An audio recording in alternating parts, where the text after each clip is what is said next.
लेकिन सबसे पहले सतीश सर मैं आपके पास आ रहा हूँ। आपने तो भविष्यवाणी गुजरात के बारे में कर दी थी, लेकिन दिल्ली और हिमाचल प्रदेश के बारे में भविष्यवाणी करने से आप बचते हुए दिख रहे थे। दिल्ली में आम आदमी पार्टी को एज मिलने की बात आपने जरूर कही थी, और एज उसे मिला भी है।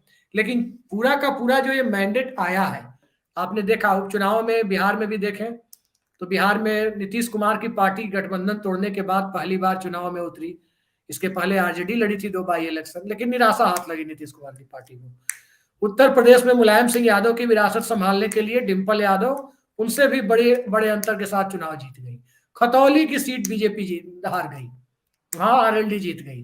राजस्थान में अशोक गहलोत की पूरी टीम जहां एक तरफ गुजरात में लगी हुई थी, लेकिन सरदार शहर की सीट पर उपचुनाव हुआ, वो जीत गए। छत्तीसगढ़ के उपचुनाव में बीजेपी तीसरे नंबर पर खिसक गई। और इन सब के बीच उड़ीसा में भी एक बाई इलेक्शन हुआ, जिसमें सत्तारूढ़ बीजू जनता दल को कामयाबी मिली है। गुजरात का मैंडेट कहने की जरूरत नहीं है कि एक तरफा रहा। हिमाचल भी कमोबेश एक तरफा रहा, 40 सीटें आई हैं 68 में। और दिल्ली एमसीडी में भी मैंडेट मिल चुका है।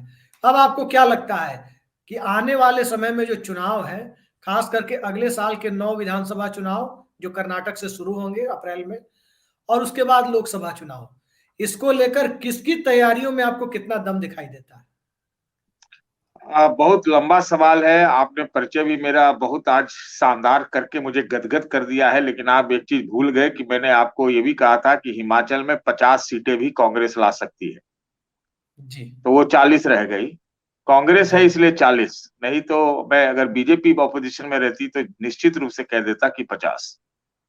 जी और दिल्ली के बारे में एज ही नहीं कहा था, मुझे लगा कि जैसे शतरंज की बिसात है उसमें आप पार्टी जीत ही जाएगी, ऐसा कहा था मैंने। जी तो ये नहीं कहा था कि एज है जीत जाएगी, ये कहा था। और ये बात सही है। इसमें जो खास बात इस चुनाव की रही है वो ये रही है कि अगर हिमाचल में आप पार्टी चुनाव लड़ती, आप पार्टी, तो जी। कांग्रेस हार जाती, बीजेपी जीत जाती। और मतलब कांग्रेस सत्येंद्र जैन थोड़ा को सा और इलाज करवाना भारी पड़ गया।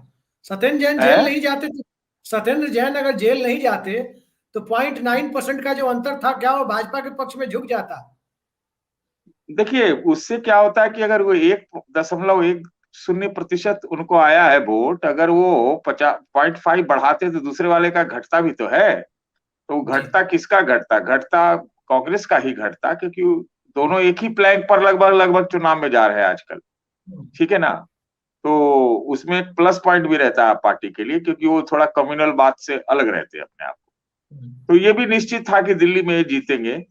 ये जो बात आपने बीच में टोक दिया, मैं एक बात कह रहा था। हाँ, और अगर आप कांग्रेस थोड़ा सा मजबूती से दिल्ली में लड़ती, थोड़ा सा और मजबूती से दिल्ली में लड़ती, तो आप पार्टी चुनाव हार जाती है यहाँ पे।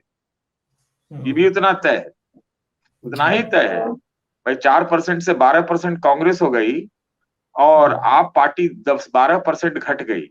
तो यही जो लगता है जैसे कोई समझौता हो गया है क्या, मैं नहीं जानता, लेकिन ये तो दिखाई पड़ता है। बट एनीवेज, एक अभी की खबर मैं आपको दे दूं दिल्ली की, कि दिल्ली के 2 पार्षद कांग्रेस के आम आदमी पार्टी में शामिल हो गए। हो जाएंगे, उसमें कोई दिक्कत नहीं है, हो जाएंगे। क्या पता, आप पार्टी वाले तो कह ही रहे थे उनकी पार्टी तोड़ा जा रहा है, तो कहीं उनके ही कहीं कहीं बीजेपी में न चले जाए, कोई ठिकाना है क्या? और बीजेपी अगर आज जोरदार कोशिश कर ले तो दिल्ली और इवन हिमाचल प्रदेश से 1 महीना के बाद वो सरकार बदल सकती है। ये आपको मैं बता दूं, जिस तरह की हिमाचल से खबरें आ रही है कि नहीं, पूरा गर्दा जी उड़ाया हुआ है मुची मिनिस्टर बनने के लिए दो दो ये ने। एक जो चुनाव में जो नतीजा मुझे जो मेरे उम्मीद के विपरीत हुआ, वो था कुरहनी का जी बिहार में। तो हमको लगता था कि अंततः जीत जाएगी, जनता दल के कैंडिडेट जीत जाएंगे, लेकिन वो नहीं हुआ। बाकी कोई अप्रत्याशित कुछ नहीं है मेरे हिसाब से। तो एनीवे, जो भी मैं आपके यहाँ कहता हूँ शायद वो सही निकल जाता है। मतलब इसके लिए मैं नहीं कहूंगा कि मैं बहुत पंडित हो गया है, कुछ हो जी सकता है, कोई एक बाई चांस हो। तो भाई एग्जिट पोल और ओपिनियन पोल वाले भी तो बाई चांस ही करते हैं। तो anyways, that's not the point. Point ये है कि आपने जो सवाल पूछा, सवाल जो ये पूछा है, तो ये तो आपने कल प्रधानमंत्री का भाषण देखा। प्रधानमंत्री ने भाषण में पूरी तरह से वो चुनाव प्रचार ही किया। सारे हिंदू धर्म जातियों की बात की, सारे वर्गों की बात की, आदिवासियों की बात की, खासतौर से युवाओं की बात की। एकदम चुनाव प्रचार में लग गए। और हमें ये भी लगता है कि एक महत्वपूर्ण पॉइंट, इसका विश्लेषण आप अलग से भी कभी कीजिएगा, कि जो कांग्रेस का वर्स्ट था वो हो चुका, और मुझे ये लगता है कि जो चुनौतियों को देखते हुए देखें तो बीजेपी का भी वर्स्ट ओवर हो गया है। अब नए सिरे से सब कुछ होगा, क्योंकि कांग्रेस का भी वर्स्ट ओवर है और बीजेपी का भी वर्स्ट ओवर है, क्योंकि आप महंगाई और बेरोजगारी वगैरह वगैरह 14 तरह की चीजें जो बीजेपी के खिलाफ एक वातावरण बन रहा था, हमको लगता है कि उसमें अब कुछ सुधार होगा। और कांग्रेस पार्टी जो गुजरात में बिल्कुल लड़ी ही नहीं, खड़ी हुई खाली, उसका भी हमको लगता है वर्स्ट ओवर हो गया है। क्योंकि तो हम तो सुन रहे हैं हिमाचल में अभी नारा लग रहा है एक मुख्यमंत्री बनने वाले की तरफ से कि ये लोग कांग्रेस मुक्त कहते थे, ये तो कांग्रेस का अराइवल शुरू हो गया हिमाचल से। तो एनीवेज, ये भी एक पक्ष है। अब आगे चले, जो आपने पूछा है कि कई राज्यों में चुनाव है, तो जो आप पार्टी का जितना ग्राफ होना चाहिए था वो उतना मेरे ख्याल से अभी भी नहीं हुआ है। लेकिन ये मानेंगे कि कर्नाटक में, राजस्थान में, मध्य प्रदेश, छत्तीसगढ़ में आप नहीं जाएगी तो एक बिल्कुल एकदम गलत सपने जैसा होगा। वो बिल्कुल जाएगी और भरपूर कोशिश करेगी। तो वो एक बहुत इंपॉर्टेंट होगा कि वो कहाँ कंसंट्रेट करते हैं, और शायद हिमाचल से उनको सबक भी मिली होगी। लेकिन कांग्रेस अब मजबूती से इन राज्यों में लड़ेगी और उन्हीं राज्यों में चुनाव होंगे जहां पर भारत जोड़ो यात्रा गई है। इस चीज को ध्यान रखिएगा। तो वहां उम्मीद कर सकते हैं, कयास लगा सकते हैं कि कांग्रेस बेहतर लड़ेगी, गुजरात जैसा नहीं लड़ेगी या दिल्ली के एमसीडी जैसा नहीं लड़ेगी, हिमाचल से भी बेहतर लड़ेगी। तो अलग अलग राज्यों में मेरे ख्याल से अलग अलग स्थितियां बनेगी। कर्नाटक में कांग्रेस का दावा बहुत मजबूत रहेगा। राजस्थान में मुश्किल है कांग्रेस पार्टी के लिए कि दो लोग एक साथ रह पाएंगे या नहीं। वहां पर भारतीय जनता पार्टी के लिए एक मुफीद स्टेट बन रहा है। छत्तीसगढ़ में आउटसाइड चांस मुझे लगता है, जो कांग्रेस पार्टी का एजेंडा है, उस स्टेट को, छत्तीसगढ़ को कांग्रेस रिटेन भी कर सकती है। ये चीज हम आपसे कह रहे हैं अभी के हिसाब से। इसके अलावा जो राज्य हैं उन वहां पर भी आप देखिएगा तो जो है भाजपा अब कहाँ प्रभुत्व जमाएगी, ये देखने लायक बात होगी। मध्य प्रदेश में भी कांग्रेस बीजेपी में जम के मचना है, इसमें कहीं से कोई दो राय नहीं है, कोई दो राय नहीं होना चाहिए। क्योंकि भारत जोड़ो यात्रा के सूत्रधार भी दिग्विजय है और बहुत अच्छा रिसेप्शन भी मध्य प्रदेश में मिला है। तो अब उस लिहाज से है कि अब बैटल ग्राउंड होगा, बनेगा। अब सवाल ये होता है, बहुत कुछ इन बातों पे तय होगा कि कौन सा गठबंधन कहाँ बनता है, और 24 के ख्याल से बनता है या राज्य के ख्याल से बनता है। अभी टू अर्ली हो जाएगा। ये बात पक्की है कि भारतीय जनता पार्टी जो है अपने हिंदुत्व के एजेंडा को 2024 का बालाकोट बनाएगी, निश्चित रूप से बनाएगी। उसका क्या काट है ऑपोजिशन के पास, क्या अलायंस करके है, क्या कास्ट वाला एलिमेंट लेके उठाएंगे, जो कास्ट सेंसस की बात है, क्या एकता इनमें होगी नहीं होगी। मेरी जो जानकारी है, मेरी जो सूचना है, और मुझे संकेत है कि एक के बनाम दो, जो गुजरात में एक बीजेपी थी और सामने कांग्रेस और आप पार्टी हो गई, तो ये और बीजेपी के लिए आसान कर गया। तो मुझे लगता है कि राष्ट्रीय स्तर पर हमें आपको दो गठबंधन दिखाई पड़ सकते हैं विपक्ष में। एक जिसका सूत्रधार हो सकता है केजरीवाल हो, और एक जिसके सूत्रधार जो कांग्रेस वाले हो। तो ये सब चीजें डिसाइड आगे करेगी। अब देखिए, कांग्रेस बीजेपी वाले तो डी के पास खेलते हैं ना, मैंने आपके पहले शो में कहा था, लर्किंग फॉरवर्ड है। वो अपना तो क्षेत्र मजबूत सोचते ही है कि उनका हिंदुत्व वाला मजबूत है, तो वो अपोजिशन के कैंप में डी के आसपास ही खड़े रहते हैं कि किसी को मिला लो, किसी को तोड़ दो, एक ये बना दो, वो बना दो। तो इस तरह से आगे के हमको लगता है कि चेस जो बिसात है वो बैठेगी। बाकी राज्य है चुनाव के, अगर आप बोलेंगे तो उस हिसाब से अलग अलग राज्यों की अलग अलग बात की जा सकती है। अलग अलग राज्यों की बात तो अगले चरण में भी करेंगे, लेकिन एक चीज आप लगे हाथ बता ही दीजिए कि आप पार्टी, आप कह रहे हैं कि दो पोटेंशियल अलाइज नजर आ सकते हैं वो अपोजिशन में बीजेपी के अगेंस्ट, तो आप पार्टी के पोटेंशियल अलाइज के तौर पे आपको कोई दिखाई भी दे रहा है क्या? बिल्कुल दिखाई पड़ रहा है। मैं आपको बता देता हूं, एक सीधे सीधे पीना आंख मूंद के नाम ले लीजिए, उसका नाम है टीआरएस। वो भी एक राष्ट्रीय उसका मंसूबा सबके सामने आ चुका है। उन्होंने उस तरह से पार्टी का गठन कर दिया है, दिल्ली में शायद ऑफिस खोल लिया या खोलने वाले। तीसरा जो है, उसमें ममता बनर्जी क्यों नहीं हो सकती, ये सवाल है। क्यों नहीं हो सकती? हो सकती है। जिस तरह से 4-5 महीने में पिछले ममता बनर्जी का रुख बदला हुआ है, हर मीटिंग में प्रधानमंत्री के आ रही हैं, पहले तो एक को मीटिंग में नहीं आती थी, तो वो हो सकती है। इसके अलावा एक दो पार्टी, एक आध साउथ से आपको दिख जाएंगी, ये दिखेंगी, आप देख लीजिएगा, दिखेंगी। और इसमें एक आध पार्टी और अगर आप जोड़ना चाहें तो एक आउटसाइड चांस रखिए। आउटसाइड चांस बोल रहा हूं, हो सकता है कि अखिलेश आ जाए, आउटसाइड चांस। लेकिन अभी मैं उनके बारे में कुछ नहीं कहूंगा। लेकिन अखिलेश को हो सकता है कि कांग्रेस गठबंधन में भी, अब कांग्रेस वाले क्या करते हैं ये है ना अभिषेक, कि कांग्रेस वाले तो जैसे ही भारत जोड़ने लगे तो उनके जो मंसूबे हैं, उनके इरादे और उनका जो कॉन्फिडेंस लेवल है वो आसमान पे चला गया। तभी से उन्होंने विपक्षी पार्टियों को चारा देना बंद कर दिया। उससे पहले की बातें और थी। ऐसा लगा था ना कि महागठबंधन जो बिहार में बना, तो अब लग रहा है जैसे नीतीश कुमार डेली आकर के प्रेस में बयान दे रहे थे, अब कहाँ चले गए।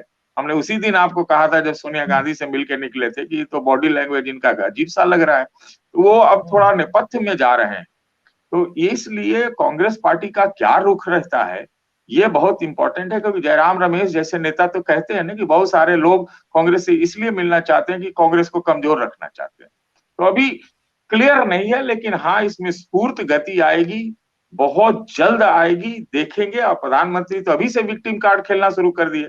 कहे कि कल ही वो बोल रहे थे कि अब तो मेरे ऊपर जुल्म बढ़ने वाला है।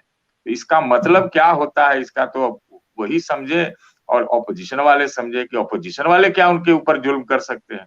लेकिन एक इकट्ठा ऑपोजिशन प्रधानमंत्री बीजेपी नहीं होने देंगे, और ऐसे भी ऑपोजिशन वाले जो है एक होने की इनकी संभावना बिल्कुल कम है। सतीश सर से ही जान लेते हैं। सतीश सर, आपने लंबे समय से इंडियन पॉलिटिक्स को खास करके पोस्ट मंडल एरा में तो काफी बेहतरीन ढंग से आपने देखा है, ऑब्जर्व किया है, और उस दौर में आप आंदोलनों से लेकर पत्रकारिता तक रहे हैं। ये आम आदमी पार्टी नाम का एक फेनोमेना जो उभरता हुआ दिख रहा है, अब राष्ट्रीय पार्टी के रूप में सबके सामने दिख रहा है, क्या आपको लगता है कि ये जनता दल वाले स्पेस को, जो पुराना जनता परिवार था जिसने कांग्रेस को कमजोर किया यूपी, बिहार, कर्नाटक, उड़ीसा वगैरह में, या गुजरात में कह सकते हैं, उस जनता दल के स्पेस को ऑक्युपाई करता हुआ दिख रहा है, या आज की तारीख में ये उन जगहों पर ज्यादा दिख रहा है जहां जनता दल नहीं पहुंच पाया था? देखिए, जनता दल और आम आदमी पार्टी में बहुत अंतर है। जनता दल आफ्टर ऑल जो है, और फर्स्ट ऑफ ऑल, दोनों एक आइडियोलॉजिकल एक्सपेरिमेंट था, आइडियोलॉजिकल था। आम आदमी पार्टी पोस्ट आइडियोलॉजिकल है। इसकी क्या है आइडियोलॉजी कहना बड़ा मुश्किल है।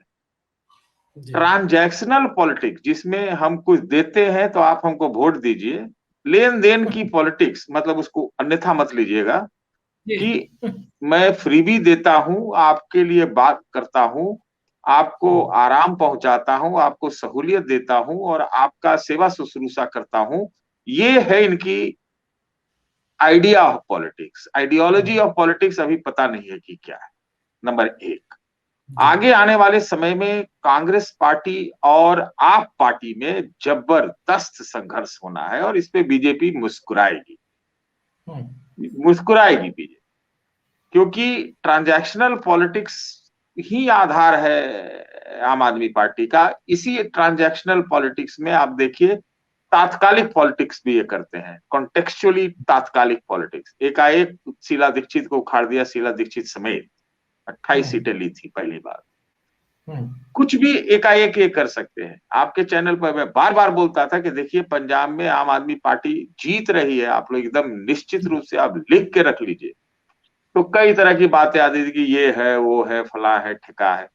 दरअसल इसके मूल में क्या है, इसको देखिए। सबसे इंपॉर्टेंट चीज ये है, कांग्रेस पार्टी क्या कह रही है कि अंबानी अडानी का मोनोपोली हो रहा है, भारतीय जनता पार्टी कर रही है, और देश जो है का आम आदमी चूसा जा रहा है, उसके लिए कुछ नहीं, ये कह रही है बस। वो जिनके लिए वो कह रही है उसके लिए आम आदमी पार्टी बिजली फ्री दे देती है, शिक्षा का दावा कर लेती है, मोहल्ला क्लिनिक चला देती है, और महंगाई से राहत के नाम पर महंगाई तो कम नहीं करती, तो इस पर कहती है कि आपने जो हम बात इतना, कही, लेकिन अभी एक पर मिनट एक चीज मैं इतना। कहना चाहूंगा बस, एक चीज।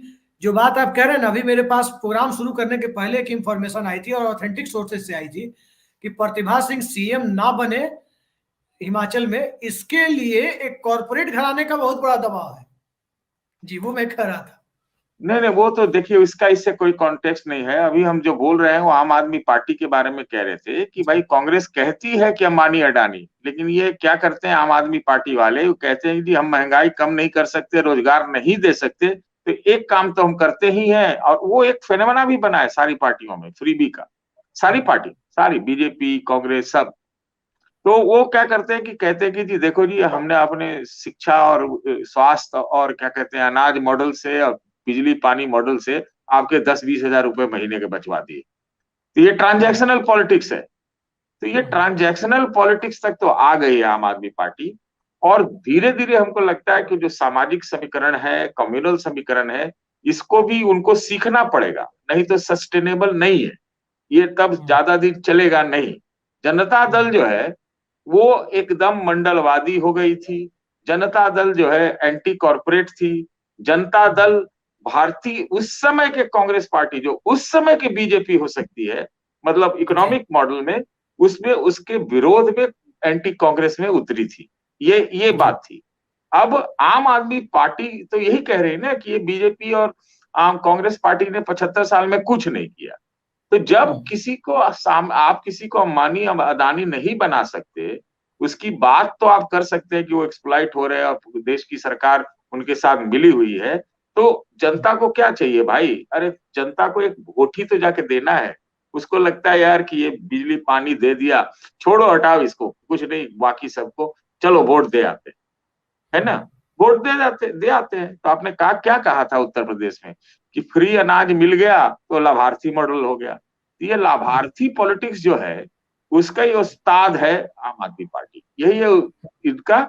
और जनता दल वाले तो बहुत थ्योरी, लोहिया वगैरह वगैरह, महात्मा गांधी, ये सब पूरा करते हैं जो कांग्रेस की तरह करते हैं। कांग्रेस को भी हमको लगता है उसने कांग्रेस ने भी कुछ ट्रांजैक्शनल जी पॉलिटिक्स सर, की बात, जी इकोनॉमिक्स सर, एक सीखी चीज है। मैं कहना हिमाचल में चाहूंगा। देखिए, हिमाचल जी में सर, एक चीज मैं कंक्रीट। कहना चाहूंगा कि जी फ्रीबीज वाली पॉलिटिक्स जिसे लोग कहते हैं ना, लाभार्थी वाली पॉलिटिक्स, इसकी सबसे पहली शुरुआत इस देश में रामकृष्ण हेगड़े ने की थी, वो कर्नाटक के मुख्यमंत्री ने।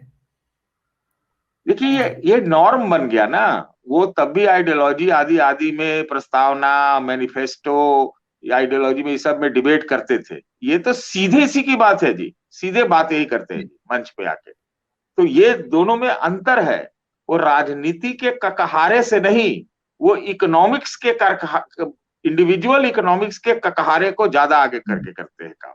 ये जी सीधी सीधी बात है कि भैया अभिषेक जी ये लो, और हम ही दे सकते हैं, हम आपको अंबानी अडानी नहीं बना सकते। तो भाई जनता को लगता है जी सही बात है यार, कुछ तो नहीं मिल रहा है, ना रोजगार मिल रहा है, ना कुछ मिल रहा है, तो दे दो यार वोट इसी को, ये तो ठीक ही बात करता है। न ये जात की ज्यादा बात करता है, न ये कम्युनल ज्यादा बात करता है। बीच में हल्ले भले वो लक्ष्मी गणेश कर देते हैं, तो वो सब तड़का लगाते हैं। इनकी क्या आइडियोलॉजी है अभी आपको क्लैरिटी में आएगी, और ये आने वाले समय में देखना पड़ेगा। ट्रांजैक्शनल पॉलिटिक्स की भी मैं बात कर रहा हूँ। हिमाचल में अगर कांग्रेस पार्टी जीती है, तो जो उनके एक स्पेसिफिक एश्योरेंसेज जो थे, चाहे वो 1 लाख नियुक्तियों की, चाहे 300 यूनिट बिजली की, चाहे 1500 रुपया महिलाओं को देने की बात, वो एक उसका बहुत बड़ा रोल रहा है।